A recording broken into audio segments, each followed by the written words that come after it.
En Marina, je suis arrivé à la conclusion que 90% des foyers, des familles vivent grâce à les envois de la France. Nos parents qui sont les égoutiers à Paris dans les froids, là, c'est eux qui travaillent en bas l'argent, le condiment, tout vient de la France, dans mon village. C'est pour cela que je disais que quand vous dites en France, vous dites que la France est le pays qui incarne le diable dans mon village, on vous traitera d'un fou. Ça ne marchera pas.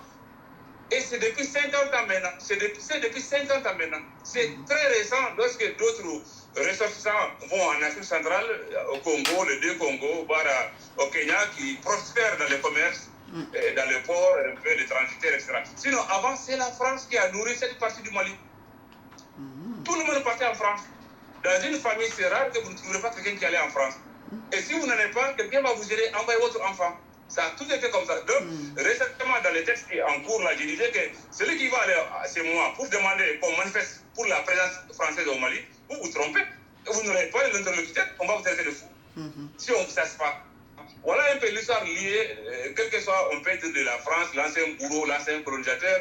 C'est moi quand même, grâce aux travailleurs de chez moi, vivant en France, qui travaillent, ils ont permis la subsistance des ressortissants de notre village depuis plus de 50 ans maintenant. Je suis né là-dedans depuis les 50 ans, 53 ans aujourd'hui. C'est pour dire que voilà, c'est une histoire qui continue.